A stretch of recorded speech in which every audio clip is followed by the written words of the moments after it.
Hello बच्चों, welcome to our channel focus classes. तो focus class पे आज आप लोगों का फिर से स्वागत है।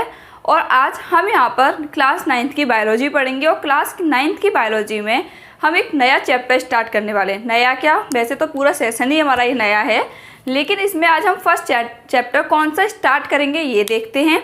और क्या मतलब, जैसे कि कल हमने आपसे पूछा था कमेंट बॉक्स में कि आप लोग थोड़ा सजेस्ट करें कौन सा चैप्टर स्टार्ट करना है। कुछ लोगों ने बताया कि फंडामेंटल यूनिट ऑफ लाइफ वाला चैप्टर स्टार्ट करें, तो उन लोगों की बात को ध्यान में रखते हुए तो आज हम फर्स्ट चैप्टर स्टार्ट करेंगे बायोलॉजिकल फील्ड का।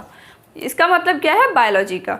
अब बायोलॉजी हो या केमिस्ट्री हो या फिजिक्स, तीनों ही चीज़ें हों, तीनों ही चीज़ों में सबका अलग अलग डेफिनेशन है कि कौन किस तरह से किसको रिप्रेजेंट कर रहा है। इसका मतलब क्या है, अगर हम बायोलॉजी की बात करते हैं तो बायोलॉजी में सबसे जो छोटा पार्टिकल होता है या जो सबसे छोटी यूनिट होती है वो होती है सेल। लाइक आपका ये मार्कर है, मार्कर किससे बना है, प्लास्टिक है, लेकिन ये सबसे छोटे छोटे इसके पार्टिकल्स हुए होंगे, उसके बाद ये थोड़ा और बड़े मिलते गए होंगे, चिपकते गए होंगे एक दूसरे के पास में, उसके बाद ही तुम्हारा पूरा मार्कर की एक प्लास्टिक फॉर्म तैयार हुई होगी। बिल्कुल इसी तरह से हम आते हैं बायोलॉजी में।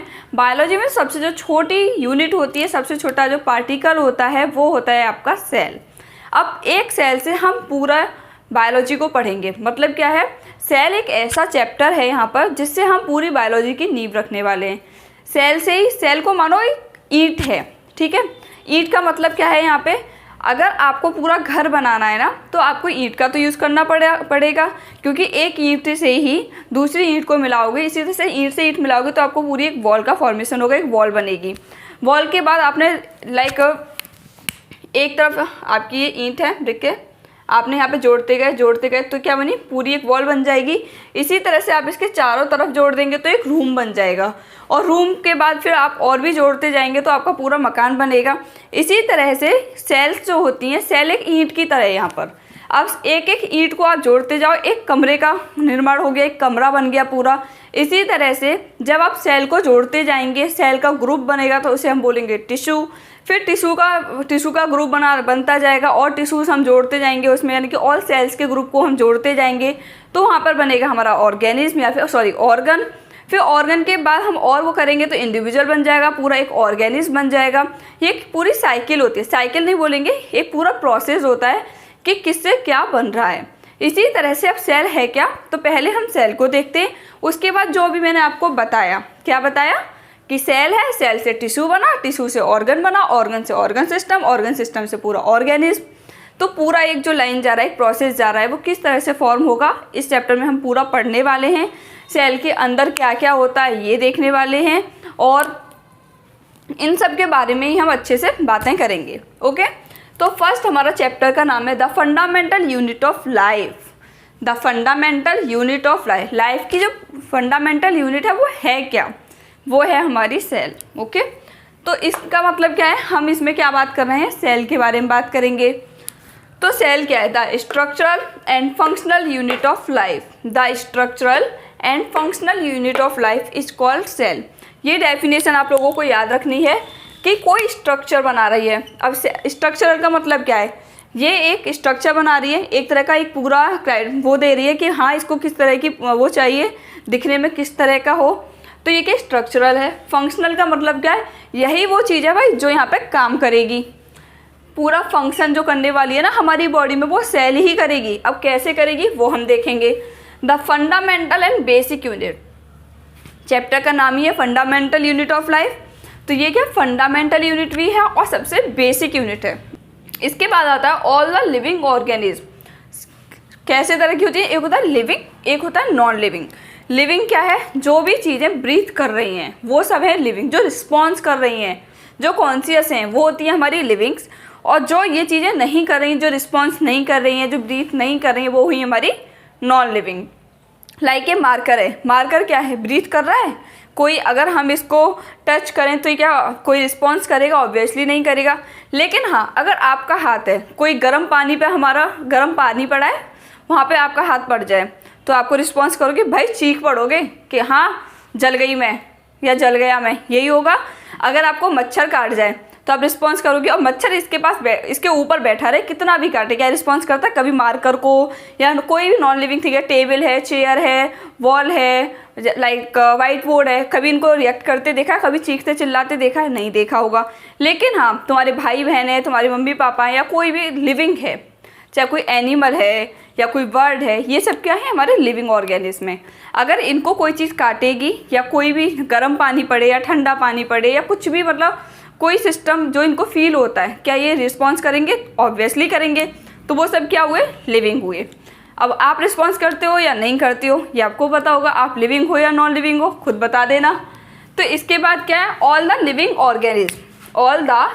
Organism are made up of cell and product of cells. किसकी बनी होती हैं? सेल्स की बनी होती हैं। And second, product of cell, या तो सेल की बनी होंगी या प्रोडक्ट ऑफ सेल्स की बनी होंगी। इसका मतलब क्या है? अगर सिर्फ सेल की बनी होगी तो होगी तुम्हारी यूनिसेलुलर, और प्रोडक्ट ऑफ सेल्स का मतलब है बहुत सारी सेल्स की बनी हुई हैं, तो वो ही हमारी मल्टी सेलुलर। ठीक है। तो इसके बाद हमारी क्या है? ये ए सेलुलर यानी कि यूनिसेलुलर हो गया, ए हो गया हमारा मल्टी सेलुलर। इसके बाद आता है डिस्कवरी। इसका मतलब क्या है? सेल की डिस्कवरी की किसने थी भाई? किसको कितनी आपक आ गई जो सेल के बारे में खोजने निकल गया? किसी को तो ज़रूरत पड़ी होगी। फिजिक्स में पढ़ते हैं भाई, न्यूटन ने ये किया, उसने ये किया, क्यों किया? फालतू टाइम था, उन्होंने तो स्पेंड किया, अब हमें भी करा रहे हैं कि उनके बारे में हम पढ़ें। तो इसमें क्या है? डिस्कवरी। तो डिस्कवरी कैसे की? First discovery of dead cell. Dead cell का मतलब क्या है? जो भैया रिस्पॉन्स करना भूल गई। डेड सेल का मतलब रिस्पॉन्स करना भूल गई। भूल कैसे गई?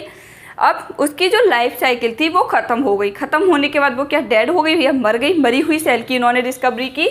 उनका नाम था आपका रॉबर्ट हुक। रॉबर्ट हुक ने मरी हुई सेल की। अब इन्होंने कैसे की? इसके पीछे ना एक छोटी सी स्टोरी है, सुन लोगे तो आपको याद रहेगा कि भाई रॉबर्ट हुक थे, उन्होंने किस तरह से की। तो रॉबर्ट हुक ने, जैसे आपने देखा होगा कुछ बोटल्स वगैरह आती हैं, तो उनको फैशन का करने के लिए क्या करते हैं? ढक्कन ना लगा के उसमें ना लकड़ी लगा देते हैं। लकड़ी की एक छोटी सी कॉर्क बना के उसमें अंदर वो करके रख देते हैं, इंजेक्ट करके, और उसके बाद उसको निकालते हैं। भैया आजकल तो ये सब चीज़ें क्या है? अच्छी लगती हैं दिखने में, लेकिन उस टाइम पे क्या थी? जो बोटल्स वगैरह होती थी उनको वो जो लकड़ी होती है वुडन कॉर्क, उसी से बंद करके रखते थे। अब वो जो वुडन कॉर्क होती थी ना, उसी को उन्होंने लिया, उन्होंने देखा ये अजीब सी कैसे है, वुडन कॉर्क उन्होंने ले ली। अब लेने के बाद उन्होंने माइक्रोस्कोप था उनके पास, माइक्रोस्कोप से उन्होंने देखा कि इसमें क्या क्या है। फालतू टाइम था, कुछ भी करें वो, तो उन्होंने क्या लिया और चेक करने लग गए। चेक किया तो उन्होंने देखा कि इसके ऊपर कुछ प्रेजेंट है। एक्चुअल में थी तो वो सेल वॉल। प्लांट में क्या होती है? सेल वॉल होती है, और एनिमल में तो होती नहीं है।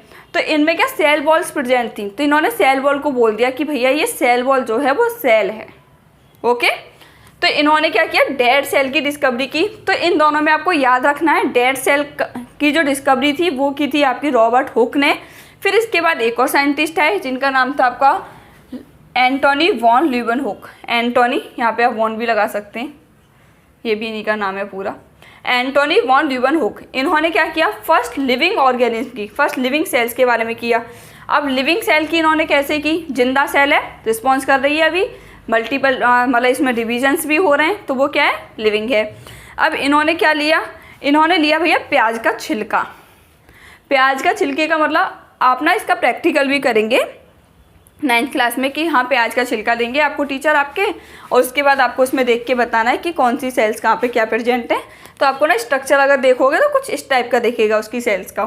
तो इन्होंने लिया प्याज का छिलका, लिया पील ऑफ ऑनियन। इसके बाद इन्होंने इसमें देखा सेल्स प्रेजेंट थी, और सेल के अंदर होता है इनका न्यूक्लियस, तो इसमें न्यूक्लियस प्रेजेंट था। ओके। इन्होंने जो डिस्कवरी की थी वो की थी 1674 में। ये आपको याद रखना है, फर्स्ट लिविंग सेल्स की जो डिस्कवरी की थी एंटोनी वॉन ल्यूवेनहुक ने 1674 में, और क्या लिया था? Peels of onion. ओके। अब इसके बाद अभी एक चीज़ बताई थी आपको कि सेल्स जो है, एक तो सिंगल सेल है जो सिंगल काम कर रही है, एक है ग्रुप में काम कर रही है। आप भी हो, आप कभी तो पसंद करते होगे कि अकेले काम करना। कुछ लोग होते हैं कि भाई उनको अकेले रहना पसंद होता है, कुछ लोग होते हैं कि भाई उन्हें मम्मी पापा भाई बहन सब चाहिए, फ्रेंड्स भी चाहिए कि उन सबके साथ बैठ के काम करें, जल्दी हो जाएगा, वो ये सोचते हैं। तो इसी तरह से जो सिंगल अकेले रहना पसंद करते हैं तो उसे बोला हमने यूनिसेलुलर, और जो बहुत सारे लोगों के साथ काम कर रहे हैं उन्हें बोला मल्टी सेलुलर ऑर्गेनिज्म। ओके। तो यूनिसेलुलर ये क्या सेलुलर कंपोजिशन है, सेल किस तरह की क्या कंपोजिशन फॉर्म करती है ये देखना है। तो a single cell consist of the whole organism, एक ही सेल है और पूरे ऑर्गेनिज्म को बना रही है, एक पूरा ही इंडिविजुअल बना रही है, तो उसे बोलेंगे हम यूनिसेलुलर ऑर्गेनिज्म। और एक सेल जब यहाँ पे बहुत सारी सेल मिलके एक ऑर्गेनिज्म को बना रही हैं तो एक उसे बोलेंगे multi cellular organism. Group of cell are group together in a single body, एक बॉडी में बहुत सारी ग्रुप ऑफ सेल्स मिलके काम करें तो हो गया मल्टी सेलुलर। एक बॉडी में या एक ऑर्गेनिज्म में एक ही सेल काम करे, वो भी सारे काम करे, बॉडी के सारे फंक्शंस कर रही है, वो हो गया हमारा यूनिसेलुलर। अब इसके एग्जाम्पल्स क्या हैं? तो एग्जाम्पल है इसके bacteria, amoeba and Chlamydomonas. Bacteria तो आप जानते ही होंगे, अमीबा एंड क्लेमाइडोमोनास एक एल्गी है। इसके बाद जो मल्टी सेलुलर है इसमें आता है आपका फंजाई, फिर इसे फंगाई नहीं फंजाई बोलते हैं।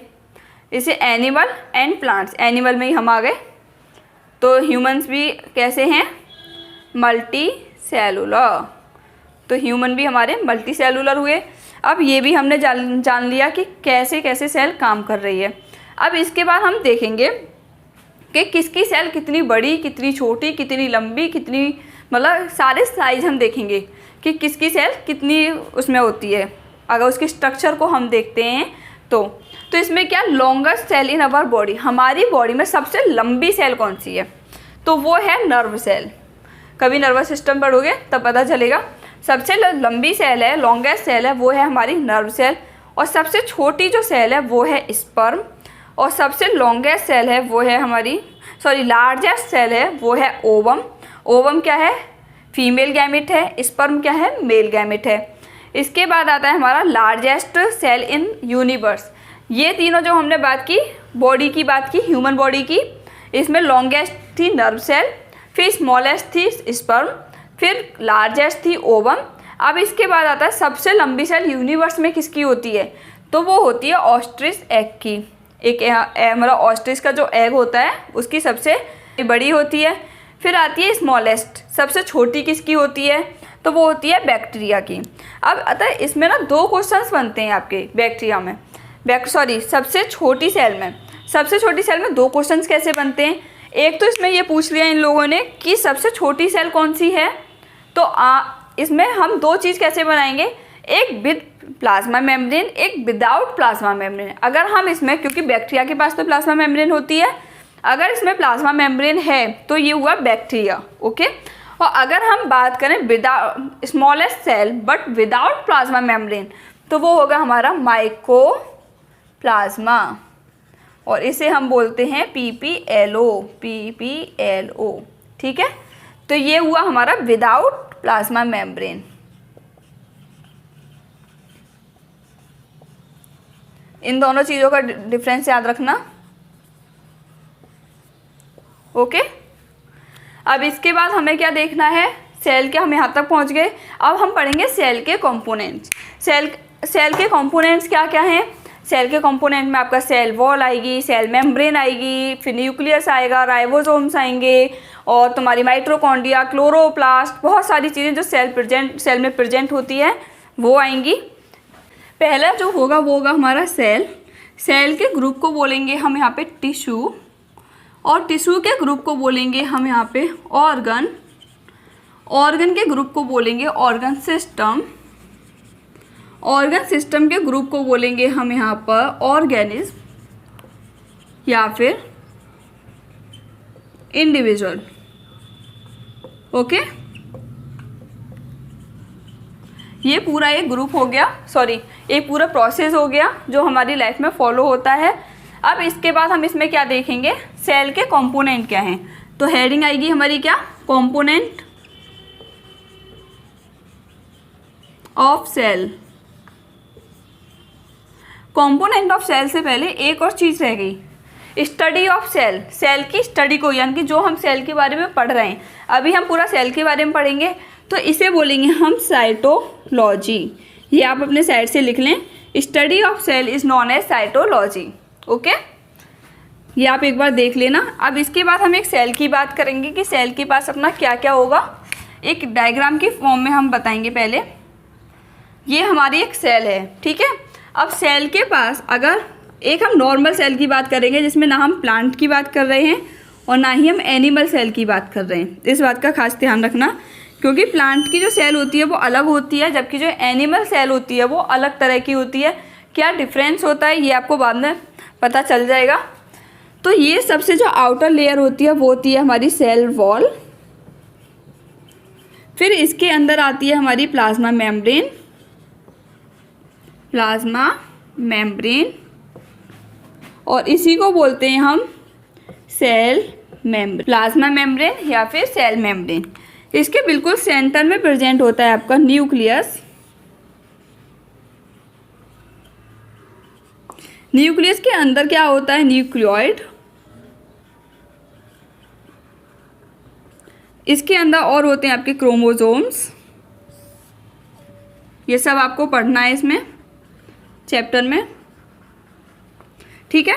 अब इसके बाद यहाँ पर होती है इसकी माइटोकॉन्ड्रिया। तो यहाँ पे लिख लो माइटोकॉन्ड्रिया।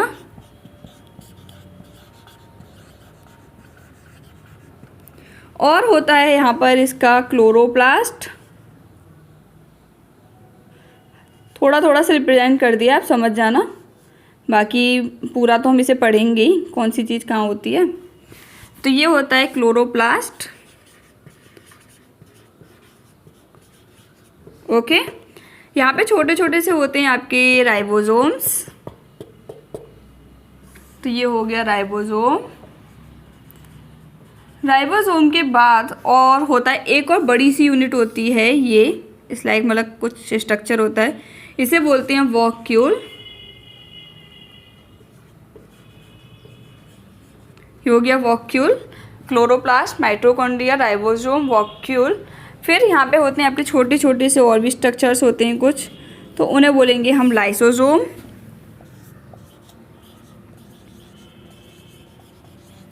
न्यूक्लियस के जस्ट बाहर एक और स्ट्रक्चर आ रहा होता है, लाइक ऐसा कुछ होता है वो दिखने में।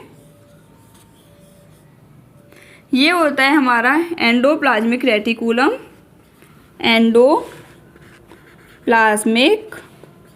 रेटिकुलम ये हमारा दो तरह का होता है, RER एंड SER, ओके। अब इसके बाद RER SER, और इसमें जो फ्लूइड होता है, फ्लूइड का मतलब कोई सेल है, कोई चीज़ है, तो उसके अंदर कुछ ना कुछ लिक्विड प्रेजेंट होगा। तो इसके अंदर जो लिक्विड सब्सटेंस प्रेजेंट होता है वो उसे बोलते हैं हम साइटोप्लाज्म।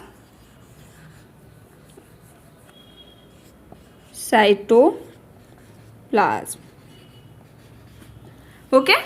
तो अभी जो हम इस चैप्टर में पढ़ने वाले हैं, हम ये सब चीज़ें बहुत ध्यान से पढ़ेंगे। तो देखो, सबसे आउटर मेम्ब्रेन हमारी सेल वॉल, उसके अंदर हमारी प्लाज्मा मेम्ब्रेन और सेल के जो बिल्कुल सेंटर में प्रेजेंट है वो है आपका न्यूक्लियस। न्यूक्लियस में क्या प्रेजेंट है, न्यूक्लियोइड एंड क्रोमोसोम। फिर इसके जस्ट बाहर प्रेजेंट होता है एंडोप्लाज्मिक रेटिकुलम, जो दो तरह की है, RER और SER। RER का फॉर्म मतलब है यहाँ पे रफ एंडोप्लाज्मिक रेटिकुलम, SER का मतलब है स्मूथ एंडोप्लाज्मिक रेटिकुलम।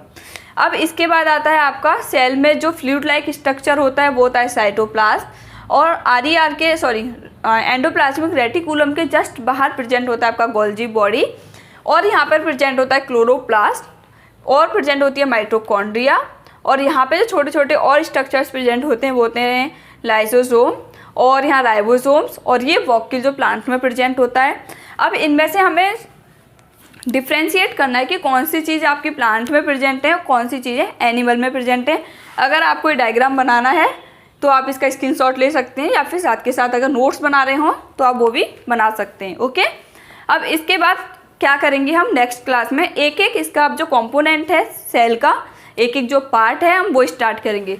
तो सबसे आउटर पार्ट क्या है हमारा, सेल वॉल है, तो सेल वॉल पढ़ेंगे, फिर सेल मेम्ब्रेन पढ़ेंगे, फिर न्यूक्लियस। इस तरह से हम सारे एक एक करके पार्ट्स को पढ़ने वाले हैं, एक एक कंपोनेंट को पढ़ेंगे इसके। तो आज के लिए तो इतना ही काफ़ी है। पहले इतना याद रखो, और कोशिश करूँगी कि थ्योरी बहुत कम कराएं। थ्योरी मतलब सिर्फ उतनी जो आपको एग्जाम्स के पर्पज़ से इम्पोर्टेंट हो, लेकिन हाँ समझाने में कोई कमी नहीं रहेगी। अगर आपको लगता है कि आपके लिए वो पॉइंट इम्पोर्टेंट है तो आप उसको नोट आउट कर सकते हैं, अदरवाइज ना करें, okay. So thank you so much for watching my video and please like, share and subscribe. Thank you.